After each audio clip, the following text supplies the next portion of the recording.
Para andar numa cidade de carro, de bicicleta ou mesmo a pé, a gente precisa conhecer os diversos símbolos que existem para nos orientar melhor nessas ruas tão movimentadas. Da mesma forma, também na indústria existem símbolos que servem para ajudar o profissional da mecânica a identificar rapidamente os diversos tipos e estados de superfícies de peças. Por isso, nessa teleaula, você vai saber como os símbolos foram convencionados na mecânica, sendo representados por desenhos técnicos. Além disso, você vai aprender como é e como funciona o rugosímetro. Agora você me dá licença que a nossa teleaula está começando.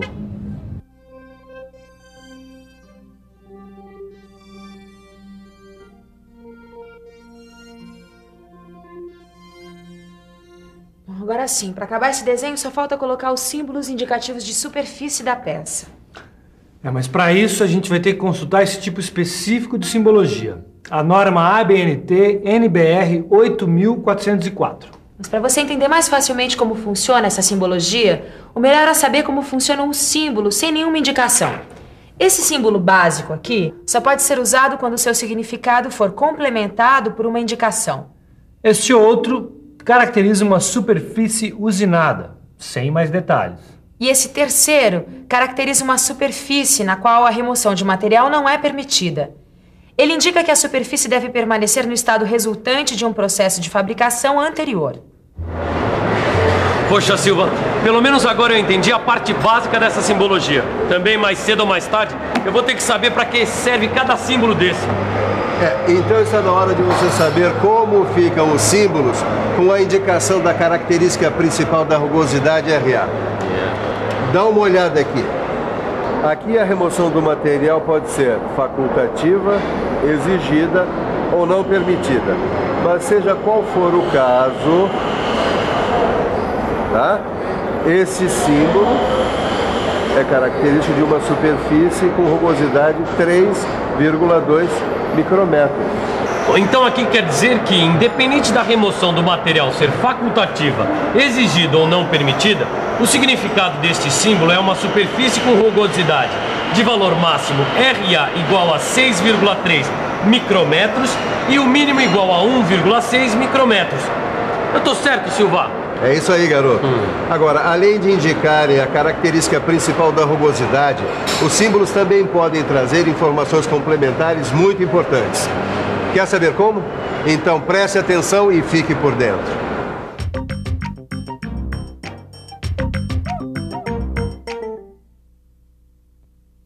O significado deste símbolo é o do processo de fabricação, que neste caso é o de fresar. Este outro indica que o comprimento da amostragem cut-off deve ser de 2 milímetros e 5 décimos. Já este aqui informa que a direção das estrias deve ser perpendicular ao plano de projeção da vista. Este aqui conta que o sobremetal para a usinagem deve ter 2 milímetros.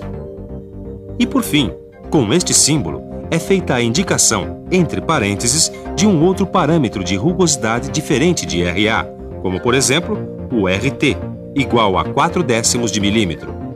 Bom, esses símbolos podem ser combinados entre si.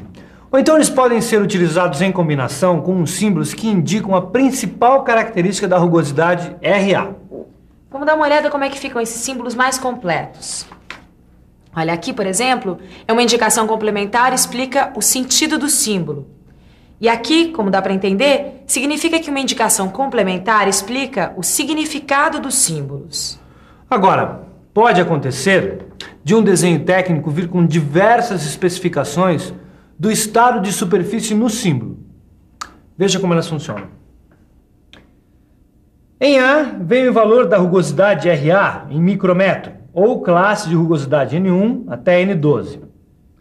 Em B, está indicado o método de fabricação, tratamento ou revestimento. Em C, ficamos conhecendo o comprimento de amostra em milímetros do cut-off. No D, está a direção das estrias. No E, está a espessura de sobremetal para usinagem em milímetros. E, finalmente, o F traz outros parâmetros de rugosidade indicados entre parênteses. Agora sim, já está bom para você acompanhar com a gente como é feita a indicação nos desenhos. Olha só. É que os símbolos e inscrições devem estar orientados de modo que possam ser lidos tanto com o desenho na posição normal, como pelo lado direito. Você está vendo? Este aqui é o RA máximo que aparece no visor do rugosímetro. Tá aí um assunto que eu ainda não manjo muito bem. Visor do rugosímetro. Silva, tem uns números que aparecem no visor que eu ainda não sei muito bem o seu significado. Que tal a gente aproveitar esse finalzinho do horário do almoço para acabar de vez com esse assunto? Calma, eu já vou te explicar. Antes, eu queria te falar da direção das estrias. Olha aqui. Esse símbolo está dizendo que a estria deve ser paralela ao plano de projeção da vista sobre o qual o símbolo é aplicado. Este outro mostra que a estria deve ser perpendicular ao plano de projeção da vista sobre o qual o símbolo é aplicado.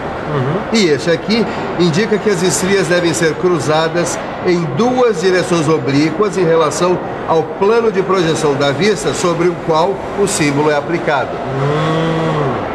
Com este outro aqui, nós ficamos sabendo que as estrias devem ter muitas direções. Este outro informa que a direção das estrias é aproximadamente central em relação ao ponto médio da superfície ao qual o símbolo é referido. E esse último diz que a direção das estrias deve ser aproximadamente radial em relação ao ponto médio da superfície ao qual o símbolo é referido. Mas, Silva, se for preciso definir uma direção das estrias que não esteja claramente definida por nenhum desses símbolos que a gente viu... Tito, nesse caso, a estria deve estar descrita no desenho em uma nota adicional. Mas, no geral, o importante que você tem que saber é que a direção das estrias é a direção predominante das irregularidades da superfície, que geralmente são resultado do processo de fabricação. Ah, agora eu entendi, Silva. Bom, então já está na hora da gente falar do rugosímetro. Para entender melhor como funciona o rugosímetro, você pode pensar nessas antigas vitrolas. Nelas, o som que ouvimos é produzido quando a agulha entra em contato com o sulco do disco, que são essas reentrâncias aqui. Só que em vez de som, o rugosímetro produz uma medida ou uma imagem que representa a rugosidade da peça.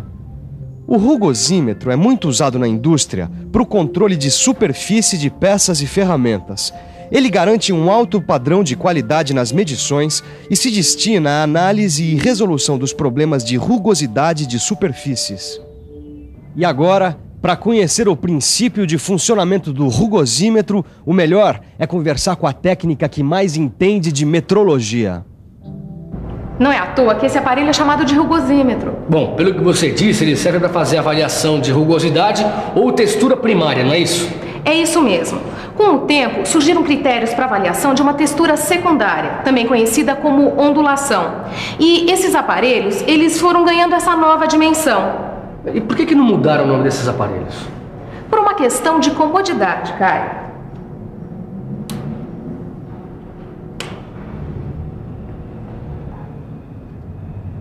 Assim, ficou o nome genérico de rugosímetro também para esses aparelhos que, além da rugosidade, medem a ondulação.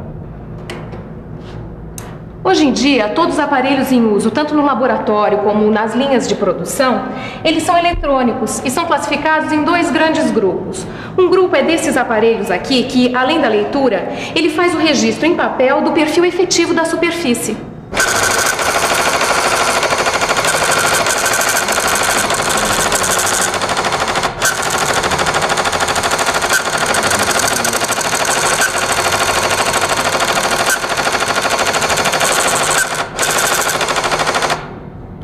Eles têm mais uso nos laboratórios, pois também apresentam um gráfico que é importante para uma análise mais profunda da textura superficial.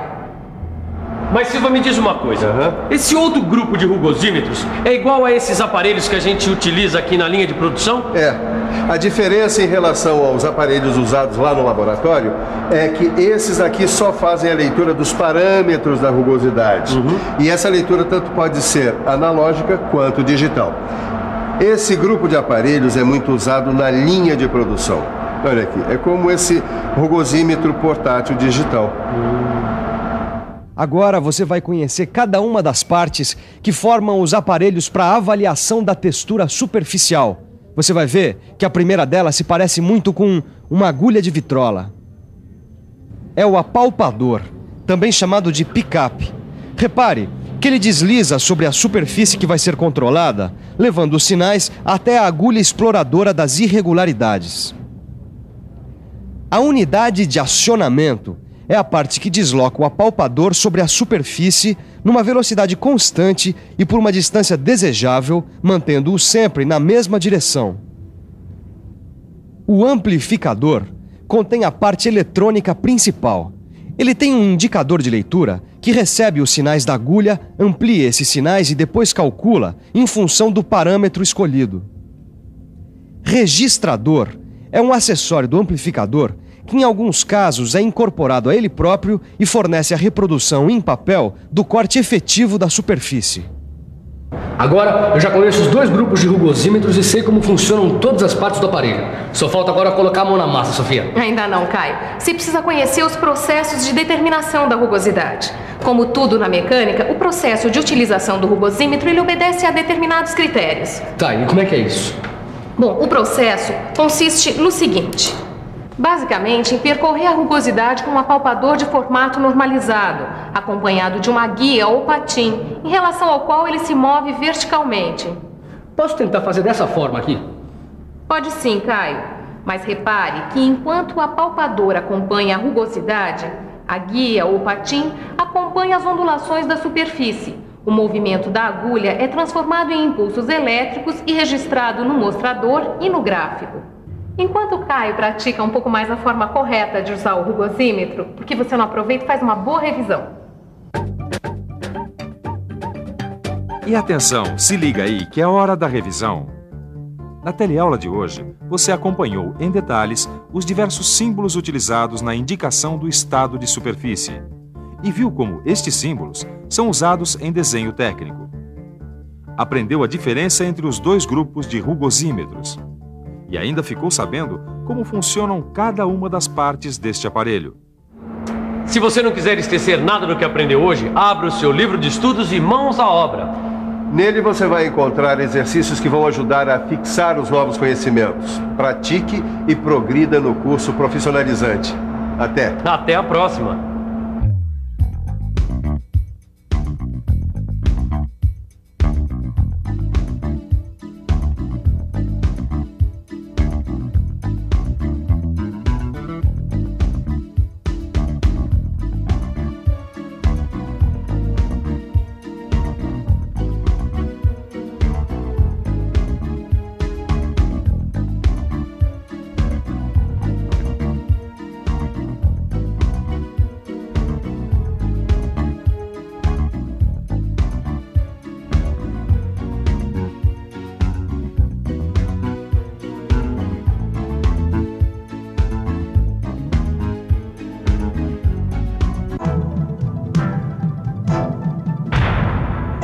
Telecurso 2000, um programa de educação do Sistema Fiesp e da Fundação Roberto Marinho.